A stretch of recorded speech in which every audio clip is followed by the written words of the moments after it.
हूँ। मैं आपको अमेरिका से आए डॉक्टर हेनरी क्रेन से मिलवाना चाहती हूँ। Hello doctor crane. हेलो। ये आपके धर्म परिवर्तन आंदोलन का जायजा लेने आए हैं। और मिस्टर गांधी से वर्धा में पहले मिल चुके हैं। हाँ डॉक्टर आम्बेडकर, इस मामले में मैं बहुत से लोगों से मिला हूँ और मुझे पूरा यकीन है कि सिर्फ ईसाई धर्म के पास ही आपके सारे सवालों का जवाब है। अगर आप ईसाई धर्म अपनाते हैं तो सारे ईसाई देश आपके सामाजिक, राजनीतिक और आर्थिक स्तर को उठाने में मदद करेंगे। और मैं सोचती हूँ किसी भी हिंदुस्तानी को इसमें कोई ऐतराज नहीं होगा। डॉक्टर आम्बेडकर, जैसा कि बाइबल में लिखा है कि धरती के उत्तराधिकारी गरीब ही होंगे। वैसे आप कौन सी बाइबल पढ़ती हैं Miss Drescher? The Holy Bible of course. बिल्कुल सही, पर कौन सा एडिशन? आधुनिक संस्करण, किंग जेम्स संस्करण, या उसके भी पहले एलिजाबेथ के जमाने की? मिस ड्रेशर, क्या आपने कभी कमेंट्रीज ऑन द बाइबल पढ़ी है? कुक की लिखी, उसमें बाइबल का अच्छा विश्लेषण है। हाँ, वो भी पढ़िएगा। लाइफ ऑफ जीसस रना के लिखी हुई, और खलील जिब्रान की Jesus the son of man. इन सब किताबों में आपको क्रिश्चियन धर्म के अलग अलग पहलू नजर आएंगे। डॉक्टर आम्बेडकर,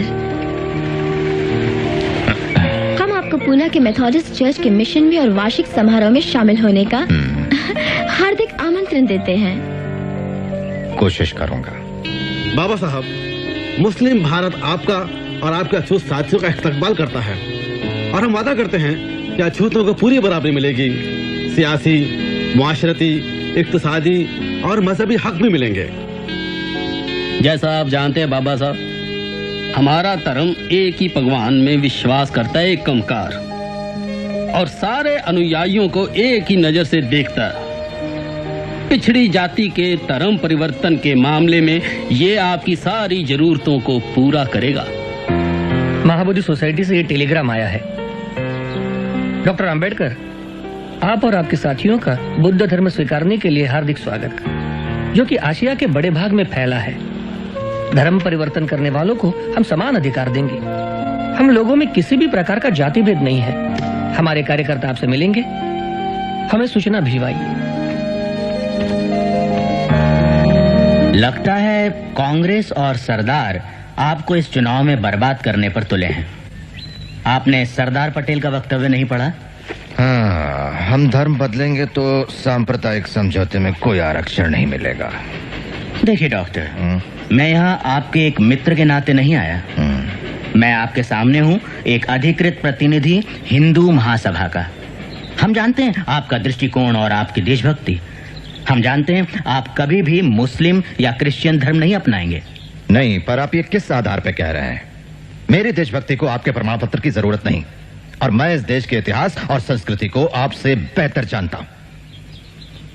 हाँ, मेरा मानना है कि हमारे इन दो धर्मों को अपनाने से राजनीतिक और सांस्कृतिक समीकरणों में बुनियादी फेरबदल आ जाएगी डॉक्टर मंजे। लेकिन इससे हमें क्या मतलब? हमें क्या फर्क पड़ता है इससे? डॉक्टर, हम अपना पूरा जोर लगा देंगे आपको आरक्षण दिलाने के लिए, भले ही आप सिख धर्म क्यों ना अपना लें। हिंदू महासभा इसके लिए पूरी तरह वचनबद्ध होगी। तुम बहुत चालाक हो बूढ़े ब्राह्मण, घुस बैठिए। प्रिय भावराव, क्या तुमने मेरे धर्म परिवर्तन के फैसले पर डॉक्टर मुंजे की परेशानी गौर की? कुछ लोगों ने मुझसे पूछा है कि धर्म परिवर्तन से हमें क्या फायदा होगा। मेरा उन्हें यह जवाब है कि जैसे भारत के लिए स्वराज जरूरी है, वैसे ही अछूतों के लिए धर्म परिवर्तन जरूरी है। दोनों का आंतरिक उद्देश्य एक ही है, आजादी की चाह।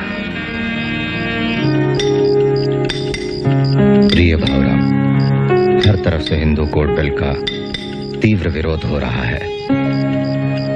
और हाँ, बुद्ध की मूर्ति जो माडी गेलकर सिद्धार्थ कॉलेज के लिए बना रहे हैं, वो अब लगभग पूरी हो चुकी है, और साथ ही बौद्ध धर्म अपनाने का मेरा निश्चय भी। मैं बचपन से ही बौद्ध धर्म से प्रभावित रहा हूं। जब मैंने दादा केडुस्कर लिखित बुद्ध चरित्र पढ़ा था, जो एक प्रसिद्ध लेखक और पिताजी के मित्र भी थे, उन्होंने यह किताब मुझे भेंट दी थी। जीवन भर मेरे प्रेरणा स्रोत रहे हैं संत कबीर, महात्मा ज्योतिबा फुले और भगवान बुद्ध। बौद्ध धर्म अकेला धर्म है जो 3 सिद्धांतों की शिक्षा देता है, प्रज्ञा, करुणा और समता। बौद्ध धर्म ही विश्व में शोषण का समाधान है।